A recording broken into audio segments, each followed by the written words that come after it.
Mesdames, Messieurs, bonjour. C'est toujours un plaisir de vous retrouver pour votre émission 1, 2, 3 Santé, l'émission qui vous veut du bien. Peut-on librement décider de sa mort? C'est autour de cette grande question existentielle et sociétale que s'est ouvert le débat depuis quelques années. En 2016, la loi Claes-Leonetti est venue apporter un cadre et quelques éléments de réponse sur la gestion et l'accompagnement de la fin de vie, en intégrant notamment la sédation profonde et continue. Mais l'évolution de la société, la Covid-19 et de nombreux faits divers poussent à faire évoluer ce cadre très sensible. Aujourd'hui, nous vous proposons de vous apporter des éléments de réflexion sur ce sujet important par lequel nous pouvons tous être touchés. Et pour traiter ce sujet, toujours fidèle à mes côtés, le docteur José Perianin. Bonjour docteur. Bonjour Jennifer. Nous avons le plaisir d'être accompagnés sur ce plateau aujourd'hui par monsieur Franck Garin. Vous êtes un sociologue spécialisé de la sociologie de la santé. Merci beaucoup d'être présent aujourd'hui. Merci. Vous êtes également membre de l'Érégine. Un mot sur votre participation à cette organisation? Mais il s'agit pour nous effectivement de développer, d'accompagner la réflexion éthique, non seulement au niveau du corps médical, des professionnels de santé, mais aussi dans la société, puisque beaucoup de dilemmes se posent aujourd'hui dans l'accomplissement et dans l'accompagnement des individus malades ou en passe de mourir, si on veut dire. Et le rôle de l'Érégine, c'est ça, c'est d'emmener la formation là où il faut, de manière à ce qu'on puisse sensibiliser justement les professionnels à ce qu'est la dimension éthique. Alors, en votre qualité de sociologue, vous pourrez sans doute nous éclairer sur cette première question. Les rites et les comportements sont souvent très divers en fonction de la civilisation et des régions. Qu'en est-il ici dans nos régions? Je crois qu'ici, comme ailleurs, nous avons un certain nombre de rites qui sont liés justement à la mort, des rites d'annonce de la mort, les rites de séparation, et tous ces rites-là, on les retrouve dans la plupart des sociétés. Et chez nous, elles ont tendance, avec la pression du temps, l'évolution sociétale, à s'effriter et à épouser quelque part des comportements et des valeurs qui, malheureusement, ne sont pas de chez nous. Alors, tout évolue, mais ce cadre sensible, comme elle a dit, est géré par une certaine législation. Que dit la législation actuelle pour gérer la fin de vie?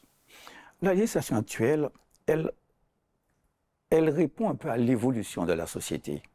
Elle répond aussi à une grande préoccupation que les hommes se sont posées de tous les temps. Kant disait que tout homme est digne d'avoir de la dignité, n'est-ce pas, et d'être respecté, même si Dieu n'existe pas.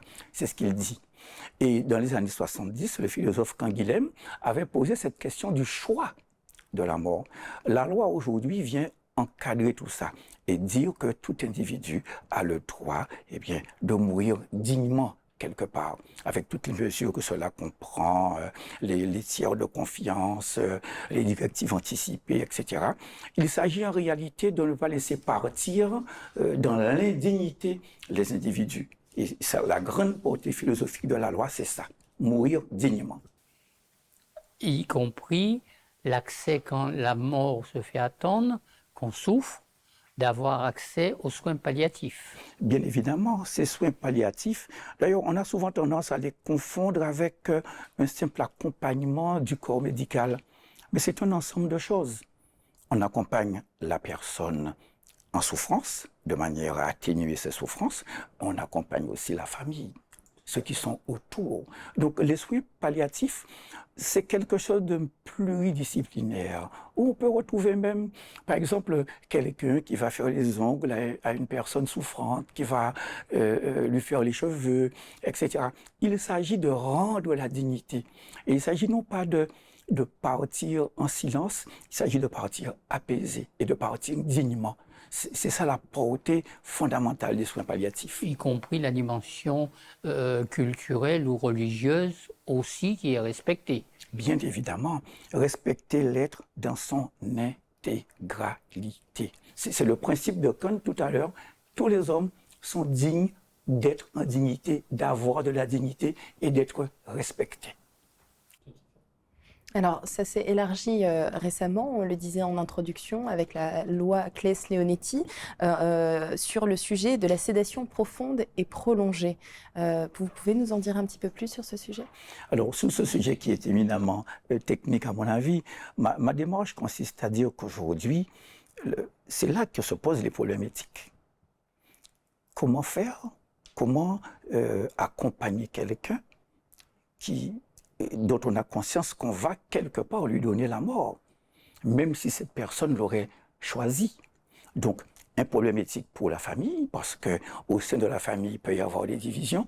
Certains sont d'accord, d'autres pas, même s'il y a une personne qui est tiers de confiance, et parfois même au sein du corps médical, ou même si le corps médical n'a pas une obligation de résultat, il a une obligation de moyens.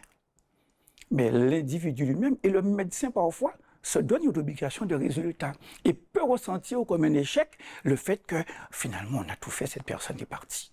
Donc c'est là que l'éthique intervient et c'est aussi le rôle de l'érigène justement que d'aider à passer ce moment-là, d'aider à faire un choix, si je puis dire.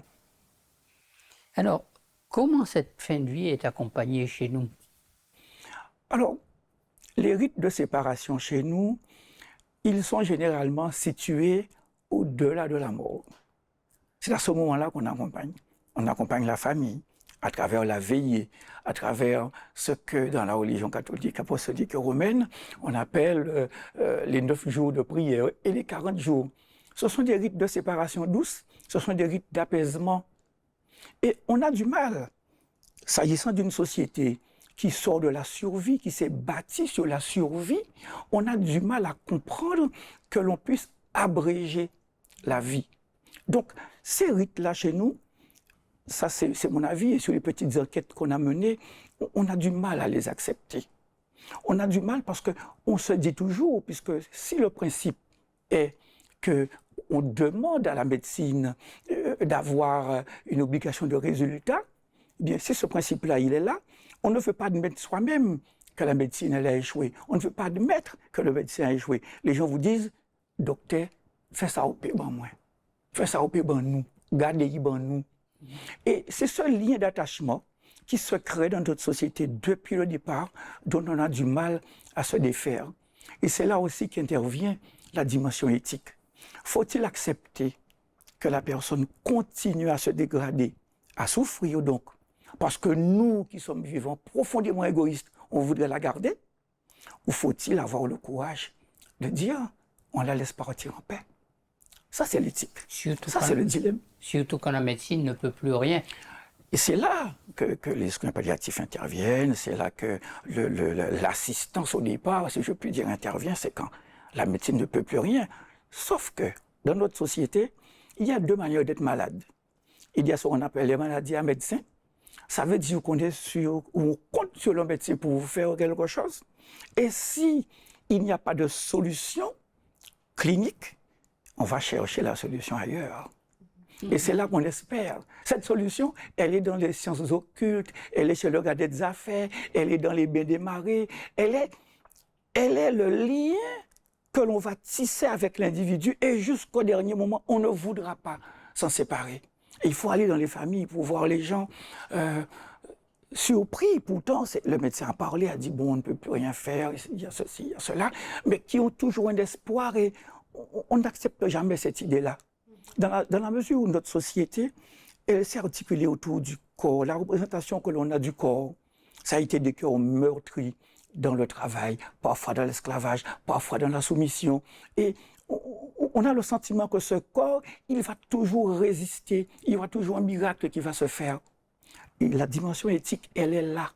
Faire comprendre qu'il y a les valeurs qui sont propres à notre société et il y a un certain nombre de réalités. En réalité, je choisis quoi? Je choisis entre le fait qu'un de mes proches doit partir de manière apaisée, ou je choisis cette espèce d'égoïsme que j'ai à ne pas vouloir rompre le lien. Ne pas vouloir le laisser partir. Ne pas le laisser partir. Donc, les lois sont là aussi pour répondre à tout cela, permettre aux gens de faire des choix, puisque personne n'est autorisé à donner la mort à quelqu'un d'autre. On est d'accord. Donc, les lois sont là aussi pour encadrer, pour faciliter un certain nombre de choix. Et la grosse question, c'est l'opposition, le conflit latent qui peut exister entre ce qui est institutionnel et ce qui est culturel. Eh bien, merci beaucoup, Monsieur Guérin, de votre présence sur ce plateau et de vos éclairages précieux. On accueillera en deuxième partie de plateau Dr Sainte-Luce, que vous connaissez bien. Et en guise de transition, je vous propose d'écouter les avis de certains de nos compatriotes. Écoutons-les. C'est une très bonne chose. Accompagner les personnes âgées, leur donner un meilleur cadre de vie, les accompagner jusqu'à la fin. C'est une très bonne chose. Ben, pour moi, accompagner les gens en fin de vie, c'est accompagner les personnes que l'on aime, accompagner les personnes, nos proches, jusqu'à la fin. Et pour moi, en tout cas, tant qu'il y a de la vie, il y a de l'espoir. Donc, il ne faut jamais perdre espoir jusqu'à la fin. Alors, je pense qu'à un moment donné, quand le corps est vraiment en souffrance, il faudrait juste le libérer. Ça dépend aussi des moyens. Je pense que nous sommes à une époque où tout est correctement fait pour. Donc, si le besoin est là de partir et d'être en paix et pour le patient et pour la famille, il faudrait à un moment donné juste laisser les choses se faire et laisser l'être aimé partir en paix. Alors pour moi, l'accompagnement à la fin de vie, c'est savoir comment accompagner la personne à la mort, quoi. Ça peut être par rapport à la vieillesse, mais peu importe, on peut être jeune et mourir, mais c'est-à-dire tout mettre en place pour permettre de franchir cette étape, quoi, à la mort. Alors, c'est toujours très intéressant de recueillir les avis de nos compatriotes. Bonjour, Dr Sainte-Luce, vous nous avez rejoint sur ce plateau. Merci beaucoup de votre présence. Bonjour Jennifer. Vous êtes vice-présidente du comité Érégine, donc c'est l'espace de réflexion éthique de la Guadeloupe et des îles du Nord. Et en votre qualité de vice-présidente, j'ai envie de vous poser une première question. Pourquoi dit-on que la loi actuelle a des limites? Cette fameuse loi Claes-Leonetti que nous avons précitée. Pour plusieurs raisons. Et la première et la plus simple, c'est parce qu'elle ne s'adresse qu'à la toute fin de vie. C'est-à-dire lorsque la mort va arriver dans les quelques jours, voire les quelques heures, c'est ce qu'on appelle l'agonie. Mais elle ne concerne pas les personnes qui ont des souffrances intenses parce qu'elles ont une maladie chronique et qui sont concernées par une mort dans quelques jours, quelques semaines, quelques mois même. Voilà. Ensuite, les gens regardent ce qui se passe autour d'eux. Et récemment, par exemple, en Espagne, il y a 1 an et demi, la loi a évolué et l'Espagne a rendu légale l'aide active à mourir. Voilà. Ensuite, nous entendons les actualités, par exemple, et nous entendons parfois que telle personne célèbre est partie dans un pays qui, justement, considère que l'aide active à mourir est quelque chose que l'on peut apporter aux personnes. Et donc, ils partent dans ces pays comme la Suisse, la Belgique, pour mettre fin à leur jour parce qu'ils ont une maladie qu'ils ne supportent plus. Et ils ont décidé que non, c'est terminé. Ils ne veulent plus vivre dans de telles conditions. Est-ce qu'on arrive à estimer également le nombre d'euthanasies clandestines? Est-ce qu'il y a des gens qui pratiquent ça? Alors c'est très difficile parce que vous savez c'est un sujet très délicat et c'est un sujet légal aussi délicat. Mais l'Institut national de statistique a essayé de faire des enquêtes et a trouvé un chiffre quand même très important puisque on est jusqu'à 1000 euthanasies par an en France, illégales bien entendu. Donc c'est quand même important. Alors, on a bien vu que cette loi pose problème. La situation est difficile. Il y a un vrai dilemme, comme on a dit. Mais comment la faire évoluer, cette loi? Eh bien, on pourrait donc rendre légale ce qu'on appelle l'aide active à mourir, avec un volet ou 2 volets qui la composent, parce que ça peut être soit le suicide assisté, c'est-à-dire un médecin vous prescrit un produit létal et vous aide à le prendre, et c'est vous-même qui vous donnez la mort, soit l'euthanasie. À ce moment-là, c'est un médecin qui vous accompagne et qui vous administre ce produit létal. Comment faire évoluer un sujet sociétal aussi difficile et aussi clivant aussi en même temps? Alors, le gouvernement s'est justement penché sur la question et a proposé plusieurs solutions, c'est-à-dire tout d'abord de réunir une convention citoyenne qui est faite de 150 personnes qui ont été tirées au sort et qui se sont réunies depuis le mois de décembre pour discuter sur cette éventuelle évolution. Et cette convention citoyenne doit rendre ses résultats à la fin du mois de mars. Ensuite, le gouvernement a nommé une commission parlementaire pour évaluer la loi Claes-Leonetti. Le Sénat s'est autosaisi parce qu'il a dit nous allons faire aussi une commission sur le sujet de la fin de vie. Et enfin, le Comité consultatif national d'éthique a été missionné avec les espaces de réflexion éthique régionaux pour organiser des espaces de réflexion, de rencontres, de débats avec les citoyens, les étudiants, les professionnels de santé pour débattre sur ce sujet. Alors, je sais aussi qu'il y a beaucoup de groupements de personnes, comme des mutuelles, qui sont en train de faire remonter leurs avis aux autorités supérieures pour pouvoir décider.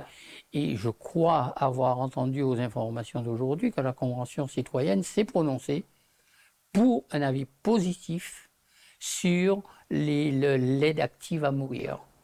Alors, elle n'a pas complètement rendu son dernier avis, mais c'est vrai qu'elle arrivait dans cette direction-là, avec une majorité, pas un consensus, sur l'aide active à mourir. La question, c'était jusqu'où? Suicide assisté ou euthanasie?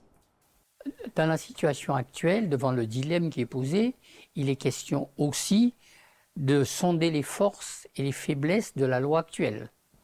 Tout à fait. Et donc, cette loi existe, mais le CCNE a considéré qu'elle n'était pas assez développée et assez connue par les professionnels de santé et par le grand public également. Donc, il faut continuer à former ces personnes, à accompagner les familles, les proches des patients. Et puis, de toute façon, la fin de vie, elle va continuer à être importante pour un certain nombre de personnes qui vont arriver jusqu'à ce terme.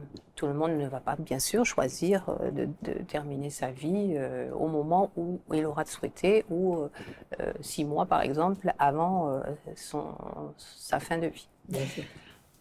Et développer aussi les soins palliatifs. Alors aussi, voilà, les soins palliatifs, c'est quelque chose qui est obligatoire, qui doit être développé à la fois dans les établissements de santé, mais également à domicile, ou dans les établissements, les institutions dédiées aux personnes âgées comme les EHPAD. Et là, il faut faire un gros effort de formation et de développement donc de ces soins palliatifs pour que tout le monde puisse accéder à cette sédation profonde et continue si nécessaire. De moyens aussi. Et de moyens aussi, bien entendu. Alors, est-ce qu'on peut considérer qu'aujourd'hui, on est prêt pour une évolution de cette loi, ou on doit encore se préparer? Et selon vous, combien de temps avant que les choses puissent vraiment se mettre en place? Alors, la société française semble prête. Maintenant, je ne sais pas la société guadeloupéenne où nous en sommes. Je pense qu'il faut continuer justement à discuter. Et c'est ce que nous allons faire avec les Régines. Nous allons faire des débats pour voir où nous en sommes. Est-ce qu'on pourrait imaginer une avancée à 2 vitesses et adaptée aux différents territoires? De toute façon, personne n'aura l'obligation de choisir l'aide active à mourir. Personne n'a l'obligation de choisir la sédation profonde et continue. Et chacun continuera à faire selon ses choix. Mais ça permettra peut-être, tous ces débats et toutes ces rencontres, de continuer à faire ses choix de façon éclairée. Parce que je crois qu'il y a des notions qui ne sont pas forcément connues de tous. Et l'évolution de la loi ne va pas régler tous les problèmes non plus. Et l'évolution de la loi ne réglera pas tous les problèmes, bien entendu. Et nous aurons toujours des problèmes, et ça sera le rôle de l'éthique, petit à petit, de les analyser et de voir où la société veut évoluer petit à petit, bien entendu. Problème humain, problème sociétal. C'est un enjeu sociétal très important. Donc, nous sommes en face de ce qu'on appelle un dilemme éthique, avec d'une part la liberté, l'autonomie, l'équité, c'est-à-dire est-ce que moi je veux choisir en tant qu'individu le moment de ma mort et comment je vais choisir le degré de souffrance que je vais accepter. Et puis, bien entendu, de l'autre côté, c'est l'effort et le devoir de la société, de la solidarité vis-à-vis de l'accompagnement des gens jusqu'à la fin de leur vie. Ce que la société peut accepter aussi. Et ce que la société peut accepter, bien entendu. Et d'ailleurs, en termes d'acceptation, est-ce qu'aujourd'hui on a un regard sur les pays limitrophes, sur ce qui se fait ailleurs, puisque certes ça se fait, mais comment le vit la population? Est-ce que ça se passe sans encombre? Est-ce que ça se passe bien? Ça se passe très bien. Et d'ailleurs, l'Espagne, qui est un pays profondément catholique, par exemple, on aurait pu se dire, tiens, l'Espagne va être contre l'aide active à mourir. Eh bien, finalement, non. Ça s'est très bien passé. Ça a été voté donc en 2021. Alors bien entendu, c'est encadré, il y a des limites, ça ne se fait pas, il y a toute une procédure très stricte, mais c'est l'évolution de la société qui se dit, eh bien, je peux avoir le droit aujourd'hui de décider quand est-ce que moi j'estime que je ne peux plus vivre. Voilà.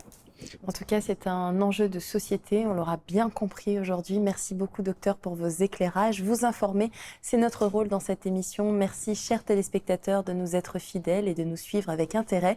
Les coordonnées de l'Érégine et la signification s'affichent en bas de l'écran pour tout renseignement. On se retrouve très bientôt pour une nouvelle thématique. D'ici là, prenez soin de vous et on se quitte avec la synthèse en créole. Bien bonjour, mon nom.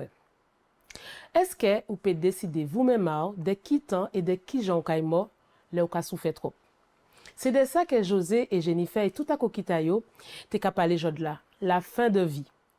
La loi qui a protégé de plus en plus droit à malade. Il qui permet tout le monde, peu importe l'âge là, de marquer ça y a crié directive anticipée. Il qui dit ça y va et peut même bon au monde le pouvoir de gérer si en cas pas cas. À dans le document là ça, vous peut dire aussi pas essayer de sauver à tout prix ou encore qu'en veut mort à cas en moins. Ni on le monde qui ne veut pas à rien changer, mais ni on paquet à monde aussi qui a levé la voix et qui a proposé des fins de vie qu'on l'euthanasie. Ça va permettre qu'en respectant la loi, qu'il y ait un monde décidé de mourir. C'est un médecin qui va mettre en action sans moun l'amender à un cadre qui est très strict. Ni on l'autre solution qui c'est suicide assisté. C'est une démarche personnelle ou qu'à moun la ça il faut pour y finir avant situation à douleur qui lourd ou qui raide à supporter. En l'autre pays, j'ai qu'à permettre ces évolutions là ça. Mais attention, ça pas qu'à régler toute bite. Hein. Avant de nous arriver à ces qualités de décision là ça, eh ben, faut nous adapter formation à personnel de santé et aussi développer ça y a crier soins palliatifs.